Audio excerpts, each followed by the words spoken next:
नमस्कार, मैं हूं सत्यपाल और आप देख रहे हैं CWB हिंदी न्यूज। शक संवत 1947 विक्रम संवत 2082 आज ज्येष्ठ मास के शुक्ल पक्ष की एकादशी तिथि और दिन शुक्रवार है। तदनुसार अंग्रेजी तारीख 6 जून सन 2025। सबसे पहले आज की सुर्खियां। हरियाणा में अब मोबाइल ऐप पर मिलेगा फसलों में लगने वाली बीमारियों का समाधान, किसान समय रहते कर सकेंगे रोकथाम। हरियाणा सरकार के एक्शन का दिखा डर, 4 लाख परिवार BPL श्रेणी से हुए बाहर। हरियाणा में किसानों के लिए खुशखबरी, खेतों में ट्रांसमिशन टावर पर अब मिलेगा दोगुना मुआवजा। इस योजना के तहत हरियाणा सरकार गरीबों को दे रही है 80,000 रुपये। जानेंगे कैसे होगा आवेदन। पर्यावरण दिवस पर चरखी दादरी में CM नायब सिंह सैनी की सौगात, 11 शहरों को 375 मिली बसें।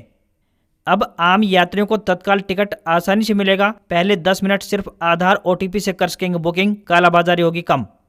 हरियाणा सरकार से अनुमति लिए बिना की गई नियुक्तियां होंगी रद्द, कर्मचारियों में मचा हड़कंप। हरियाणा में खुद का स्टार्टअप शुरू करने वाले युवाओं के लिए बड़ी खुशखबरी, सरकार देगी आर्थिक सहायता। कुलदीप बिश्नोई और मनोहर लाल खट्टर की मुलाकात ने राजनीतिक गलियारों में मचाई हलचल, लगने लगे कयास। दिल्ली वाले हो जाएं तैयार, इस दिन से नहीं मिलेगा वाहनों के लिए पेट्रोल और डीजल, 55 लाख गाड़ी बनेंगी कबाड़। सरल पोर्टल की गति धीमी, CET के आवेदन और CSC संचालक परेशान, आवेदन की तिथि बढ़ाने की रखी मांग। और राफेल फाइटर जेट की बॉडी भारत में बनेगी, टाटा ग्रुप का डसॉल्ट एविएशन के साथ समझौता हुआ, पहली बार फ्रांस के बाहर बनाया जाएगा। और अब खबरें विस्तार से। हरियाणा के 5 जिलों में गुरुवार सुबह सुबह बारिश हुई, वहीं बाकी जिलों में तेज हवाएं चली। जिन जिलों में बारिश हुई उनमें चरखी दादरी, भिवानी, महेंद्रगढ़ और फतेहाबाद शामिल है। चरखी दादरी, महेंद्रगढ़ और भिवानी में तेज बरसात हुई है, जिससे जगह जगह जल भरा हुआ, जबकि फतेहाबाद में बूंदाबांदी देखने को मिली, तो वहीं हिसार में तेज बारिश के साथ ओले भी गिरे। हरियाणा में मौसम सुहावना बना हुआ है। इस बदलते मौसम से प्रदेशवासियों ने राहत की सांस ली है। पिछले काफी दिनों से जनता भयंकर गर्मी का सामना कर रही थी, लेकिन अब लोगों को उमस भरी गर्मी से कुछ राहत जरूर मिली है। कई जिलों में बरसात हुई है, तो वहीं कई जिलों में तेज हवाएं भी चली और आसमान बादलों से ढका हुआ नजर आया। वहीं चौधरी चरण सिंह हरियाणा कृषि विश्वविद्यालय के कृषि मौसम विज्ञान विभाग ने जानकारी देते हुए बताया है कि प्रदेश में पश्चिमी विक्षोभ का आंशिक प्रभाव 5 जून तक ही बना रहेगा। इसके बाद 6 जून से फिर से यानी आज से हवाओं में बदलाव देखने को मिल सकता है, जिससे कि आज यानी 6 जून से लेकर 9 जून तक मौसम आमतौर पर खुश्क रहेगा। इस दौरान उत्तर पश्चिमी व पश्चिमी हवाएं चलने से विशेषकर दिन के तापमान में बढ़ोतरी होने की संभावना है। इस दौरान हल्के बादल रहने और कहीं कहीं धूल भरी हवाएं चल सकती हैं। हरियाणा सरकार ने गुरुग्राम और फरीदाबाद सहित 11 नगर निगम क्षेत्रों में हाई टेंशन बिजली तारों के लिए भूमि मालिकों को 60% तक मुआवजा देने का फैसला किया है। यह मुआवजा भूमि के सर्किल रेट के आधार पर निर्धारित किया जाएगा, तो वहीं खेतों में ट्रांसमिशन टावर लगाने पर किसानों को 200% मुआवजा मिलेगा। नई नीति में ट्रांसमिशन लाइन कॉरिडोर के लिए भी मुआवजे का प्रावधान रखा गया है। सूबे की नायब सिंह सैनी सरकार ने खेतों के ऊपर से गुजरने वाली हाई टेंशन लाइनों व खेतों में स्थापित किए जाने वाले ट्रांसमिशन टावर की क्षतिपूर्ति में किसानों को भूमि की कीमत का 200% तक मुआवजा देने का फैसला लिया है, जबकि पहले 100% मुआवजा राशि मिलती थी। प्रदेश सरकार द्वारा मुआवजा राशि में बढ़ोतरी के इस फैसले से भूमि मालिकों, विशेष रूप से किसानों और बिजली कंपनियों के बीच लंबे समय से चले आ रहे विवादों का निपटान करने में सफलता मिलेगी। जमीन अधिग्रहित किए बिना ही सरकार किसानों को मुआवजा राशि देगी। नई नीति में खास बात यह है कि ट्रांसमिशन लाइन कॉरिडोर के लिए भी मुआवजा राशि का प्रावधान किया गया है, जबकि पुरानी नीति में राइट ऑफ वे कॉरिडोर के लिए मुआवजा राशि नहीं मिलती थी। नई नीति से ट्रांसमिशन प्रोजेक्ट से प्रभावित भूमि मालिकों को राहत पहुंचेगी। किसानों को फसल मुआवजा राशि का लाभ पूर्व नीति के अनुसार ही दिया जाएगा।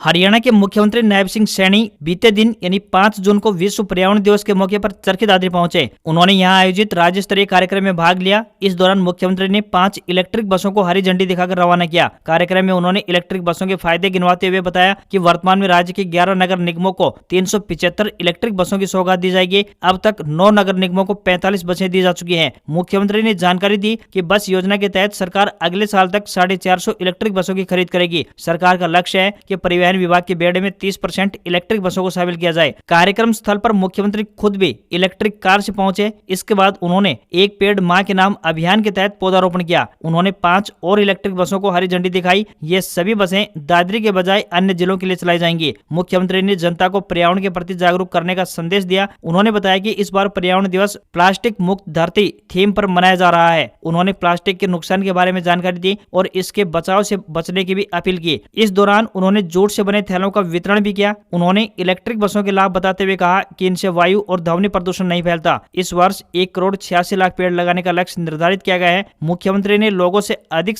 पेड़ लगाने और उनके संरक्षण की अपील भी की।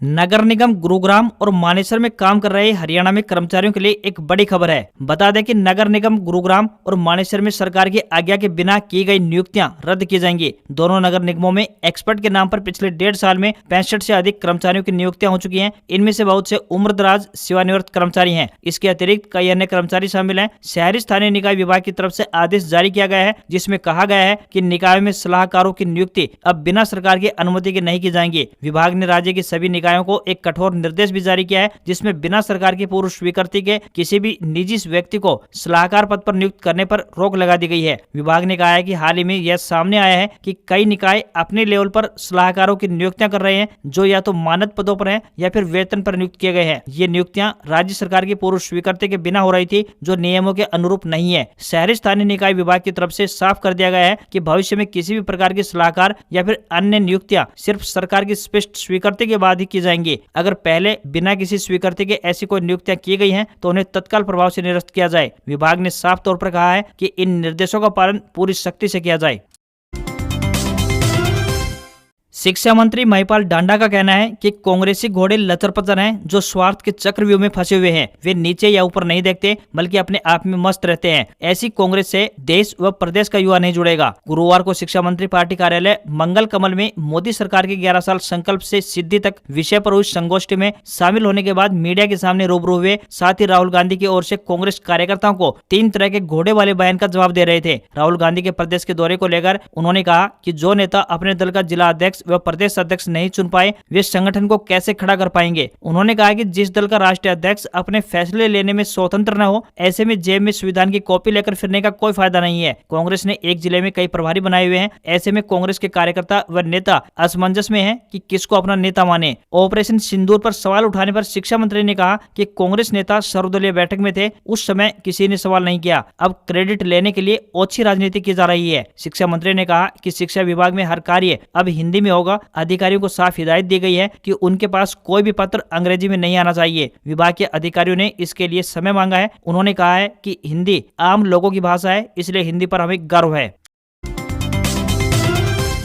हरियाणा के किसानों के लिए एक अच्छी खबर सामने आई है। कृषि एवं किसान कल्याण विभाग और क्षेत्रीय एकीकृत नासी जीवन प्रबंधन केंद्र फरीदाबाद से अधिकारियों और कृषि विशेषज्ञों की टीम ने रेवाड़ी जिले के कई गांवों के खेतों का दौरा किया। इस दौरान उन्होंने कॉटन यानी कपास की फसल का निरीक्षण और सर्वेक्षण करते हुए फसल की वर्तमान स्थिति का जायजा भी लिया और किसानों को कीट प्रबंधन के प्रति जागरूक किया। इस दौरान कृषि विशेषज्ञों की टीम ने किसानों को एक मोबाइल ऐप के बारे में बताया, जिससे वे फसल में लगने वाले कीड़ों और बीमारियों के बारे में जानकारी प्राप्त कर उसका समाधान कर सकेंगे। किसानों को कपास की फसल में लगने वाले कीड़ों और बीमारियों से निपटने के उपकरणों और बायोपेस्टिसाइड उपायों के बारे में भी विस्तार से जानकारी दी गई, ताकि किसान अच्छी पैदावार ले सके। विशेषज्ञों की टीम ने फसल के शुरुआती दौर में खेत में कीड़ों की निगरानी करने और रोकथाम के लिए दवाइयों का छिड़काव करने की सलाह दी। किसानों को राष्ट्रीय कीट निगरानी प्रणाली मोबाइल ऐप के उपयोग के बारे में जानकारी दी गई। इस ऐप से किसान अपनी फसल में लगने वाले कीड़ों और बीमारियों से बचाव के लिए तत्काल समाधान प्राप्त कर सकेंगे। इस ऐप के जरिए किसानों को समय रहते जानकारी मिलेगी, जिससे कि खेतों में अनावश्यक पेस्टिसाइड के इस्तेमाल को भी रोकने में मदद मिल सकेगी। इसके साथ ही कृषि विशेषज्ञों की टीम ने किसानों को फसल पैदावार में बढ़ोतरी के उपाय भी बताए।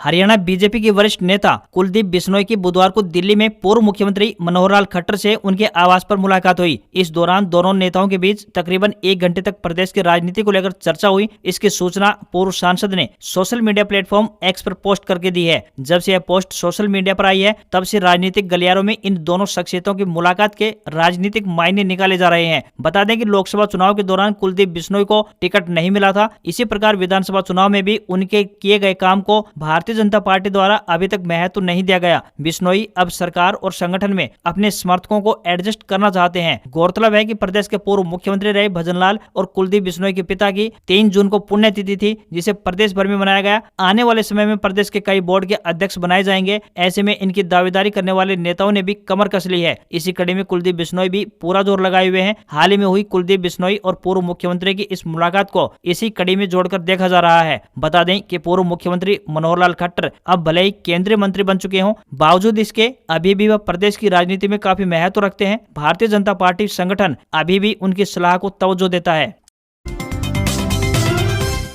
राष्ट्रीय राजधानी दिल्ली के निवासियों के लिए एक बड़ी खबर सामने आ रही है। दरअसल दिल्ली सरकार के एक अहम फैसले से लाखों लोगों पर सीधा प्रभाव पड़ने वाला है। बता दें कि हर साल सर्दियों में प्रदूषण का स्तर काफी बढ़ जाता है। इस स्तर को कम करने के लिए सरकार की ओर से हर बार कई प्रयास किए जाते हैं। इसके बावजूद असर संतोषजनक नहीं दिखाई देता। अब की बार दिल्ली सरकार ने पेट्रोल और डीजल वाहनों पर सख्ती करने का फैसला लिया है। आगामी 1 नवंबर 2025 से केवल BS6 CNG और इलेक्ट्रिक वाहनों को ही राष्ट्रीय राजधानी में प्रवेश की अनुमति दी जाएगी। यह नियम सभी कमर्शियल वाहनों पर भी लागू होगा। पुराने पेट्रोल और डीजल वाहनों को पेट्रोल पंप पर ईंधन नहीं मिलेगा। इसके लिए पेट्रोल पंपों पर ऑटोमेटिक नंबर प्लेट रिकॉग्निशन कैमरे भी लगाए जाएंगे, जो पुराने वाहनों की पहचान करेंगे। इसके अलावा इन वाहनों को दिल्ली की सीमाओं में प्रवेश की अनुमति नहीं दी जाएगी। दिल्ली की मुख्यमंत्री रेखा गुप्ता ने इस नियम की घोषणा कर दी है। यह कदम सुप्रीम कोर्ट और नेशनल ग्रीन ट्रिब्यूनल के पुराने वाहनों पर प्रतिबंध के आदेशों के बाद उठाया गया है। दिल्ली में तकरीबन 55 लाख पुराने वाहन है, जिनमें से 66% 2 पहिया और 54% 4 पहिया वाहन है। इनमें से अधिकतर वाहन BS6 मानकों के अनुरूप नहीं है। सरकार के इस फैसले से कमर्शियल वाहन चालकों की रोजी रोटी पर बड़ा असर पड़ सकता है, खासकर उन लोगों पर जो नए वाहन खरीदने में सक्षम नहीं है।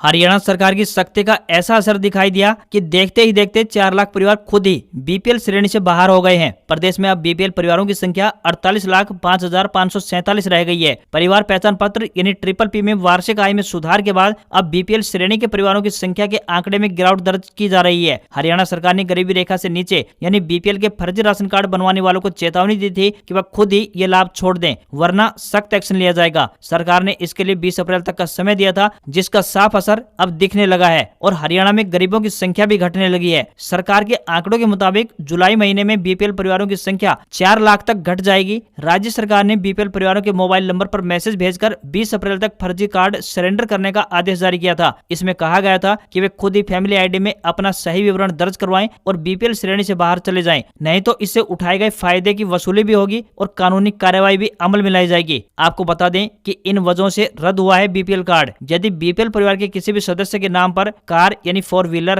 रजिस्टर्ड है तो भी रद्द हो चुका है। सालाना बिजली बिल 20,000 रुपए से ज्यादा है तो भी राशन कार्ड रद्द हो चुका है। वहीं फैमिली ID में परिवार को लेकर कोई गलत जानकारी दर्ज की गई है या फिर सालाना आमदनी ज्यादा है और फैमिली ID में कम दिखाई गई है तो भी BPL सूची से बाहर हो गए हैं। जेल विभाग हरियाणा की तरफ से सहकर्मी तथा काउंसलर के पदों पर भर्ती के लिए आवेदन मांगे गए हैं। जो भी उम्मीदवार इन पदों के लिए इच्छुक हैं वे इंटरव्यू में हिस्सा ले सकते हैं। ये भर्तियां संविदा आधार पर होने जा रही हैं। Counsellor, social worker, community worker या फिर साइकोलॉजिस्ट के पदों के लिए उम्मीदवार ग्रेजुएट होने चाहिए तथा उन्हें कम से कम 3 साल का एक्सपीरियंस होना चाहिए। सहकर्मी शिक्षक के लिए आवेदक पढ़ा लिखा होना चाहिए। किसी भी वर्ग के उम्मीदवारों को कोई भी आवेदन शुल्क जमा नहीं करना होगा। न्यूनतम आयु और अधिकतम आयु सीमा के बारे में कोई जानकारी नहीं दी गई है। इंटरव्यू की तिथि 9 जून 2025 सुबह 9 बजे रहेगी। इंटरव्यू की लोकेशन की बात करें तो central jail Ambala, district jail Gurugram और डिस्ट्रिक्ट जेल कैथल रहेगी। यदि आप हरियाणा में रहते हैं तो आपके लिए अच्छा मौका है। दरअसल सरकार आपके घर की मरम्मत करवाने के लिए सुनहरा अवसर दे रही है। सरकार आपके घर के निर्माण के लिए 80,000 रुपए की धनराशि देने वाली है। जी हां, डॉक्टर भीमराव अंबेडकर आवास नवीनीकरण योजना के तहत यह राशि प्रदान की जाती है। जो लोग इस योजना का फायदा उठाना चाहते हैं उन्हें सरलहरियाणा.gov.in पर जाकर ऑनलाइन माध्यम से आवेदन करना होगा। यहाँ आपके लिए जानना जरूरी है कि इसका फायदा केवल वही लोग उठा पाएंगे जिनकी वार्षिक आय 1,80,000 रुपए या फिर उससे कम है। जो आवेदन करता है वह हरियाणा का मूल निवासी होना चाहिए। इस योजना के तहत केवल वही आवेदन कर सकता है जिसके नाम पर मकान है। इस योजना के तहत मिलने वाली राशि को एकमुश्त दिया जाता है। जो लोग इसका लाभ उठाना चाहते हैं उनके शहरी क्षेत्र में मकान रजिस्ट्री होनी चाहिए। यदि आवेदक गांव का रहने वाला है तो उसके पास जमीन का मालिकाना हक नहीं है तो वह ग्राम सचिव द्वारा प्रमाणित सर्टिफिकेट भी दे सकता है। आवेदन पत्र के साथ घर की फोटो, मरम्मत पर लगने वाला अनुमानित खर्च और मरम्मत करने के बाद घर की फोटो को जिला कल्याण अधिकारी ऑफिस के रिकॉर्ड में दर्ज करवाना आवश्यक है। आवेदन करने वाले व्यक्ति का बैंक खाता आधार कार्ड से लिंक होना भी जरूरी है। बताते चलें कि यदि आवेदक ने अनुदान राशि का इस्तेमाल नहीं किया तो सरकार इसे वसूल भी कर सकती है।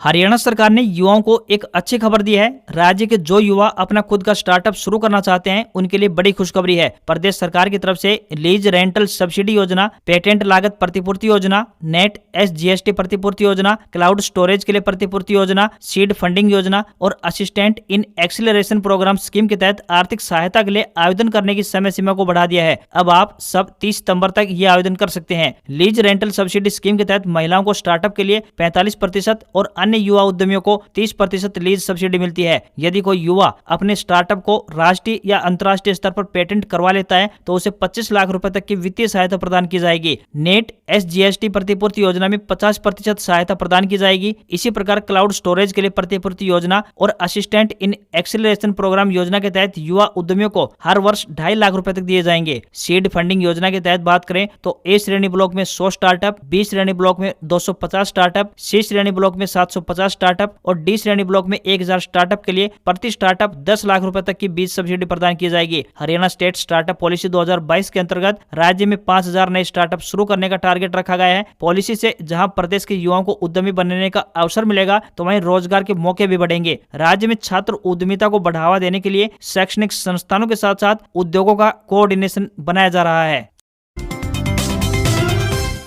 अगर आप भी ट्रेन के तत्काल टिकट बुक करने की कोशिश करते हैं और हर बार नो टिकट अवेलेबल दिखाता है तो अब तत्काल टिकट बुक करने की समस्या कम होने वाली है। रेलवे तत्काल टिकट बुकिंग में बड़ा बदलाव करने जा रहा है। जल्द ही टिकट बुकिंग के वक्त आधार वेरिफिकेशन जरूरी होगा। रेल मंत्री अश्विनी वैष्णव ने सोशल मीडिया प्लेटफॉर्म X के जरिए इसकी जानकारी दी है। उन्होंने कहा कि इस नियम से जरूरतमंद और सही यात्रियों को कंफर्म टिकट मिल सकेगा। इससे फर्जी ID, एजेंट्स की धांधली और बोट्स की बुकिंग पर लगाम लग सकेगी और आम यात्रियों को कंफर्म टिकट मिलना आसान हो जाएगा। तत्काल टिकट बुकिंग के वक्त अब यात्रियों को आधार से डिजिटल वेरिफिकेशन कराना आवश्यक होगा, यानी आपको अपना आधार कार्ड IRCTC अकाउंट आधार से लिंक करना होगा। इकोनॉमिक टाइम्स के अनुसार तत्काल बुकिंग विंडो खुलने के पहले 10 मिनट सिर्फ उन्हीं यात्रियों को टिकट बुक करने की इजाजत होगी जिनका IRCTC अकाउंट आधार से वेरीफाइड है। विंडो खुलने की शुरुआती 10 मिनट में IRCTC के अधिकृत एजेंट भी टिकट बुक नहीं कर पाएंगे, जिससे दलालों और बोट्स की एंट्री बंद होगी। वहीं आधार वेरीफाइड यूजर्स को टिकट बुकिंग के दौरान OTP मिलेगा, जिसे डालकर वेरिफिकेशन पूरा करना होगा। तत्काल टिकटों की कालाबाजारी और फर्जी ID से बुकिंग रोकने के लिए ये कदम उठाया गया है। रेलवे अधिकारियों के मुताबिक आधार ऑथेंटिकेशन इसी महीने के अंत तक लागू हो सकता है।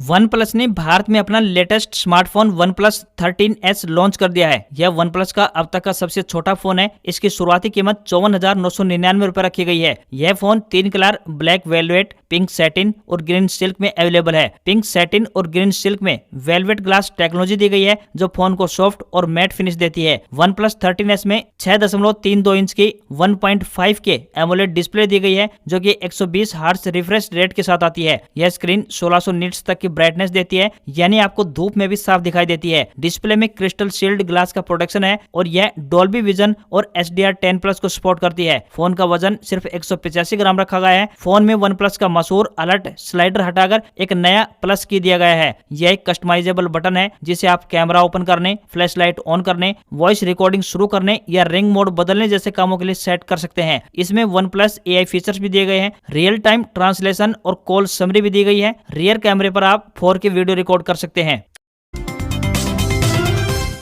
भारतीय शेयर बाजार में तेजी देखने को मिली। सेंसेक्स 444 अंक की बढ़त के साथ 81,442 के स्तर पर बंद हुआ। वहीं निफ्टी में भी 130 अंकों की बढ़त देखने को मिली और ये 24,750 के स्तर पर बंद हुआ। सेंसेक्स के 30 शेयरों में से 20 में तेजी और 10 में गिरावट देखने को मिली। IT, FMCG और मेटल शेयरों में तेजी देखने को मिली तो वहीं ऑटो और सरकारी बैंकों के शेयर्स में गिरावट देखने को मिली। 10 ग्राम 24 कैरेट सोने के दाम 1,416 रुपए बढ़कर 98,163 रुपए पर पहुंच गए तो वहीं चांदी का भाव अब ऑल टाइम हाई पर पहुंच गया है। 1 किलोग्राम चांदी का भाव 3,695 रुपए बढ़कर 1,04,675 रुपए प्रति किलो पर पहुंच गया है। वहीं दिल्ली में 24 कैरेट सोने की कीमत 99,750 और 10 ग्राम के ही 22 कैरेट सोने की कीमत 91,450 रुपए पहुंच गई है। आज खबरों में बस इतना ही। देखते रहिए आपका अपना हरियाणा का सबसे बेहतरीन news channel CWB Hindi news. नमस्कार। इसी आशा के साथ आपका दिन शुभ रहे।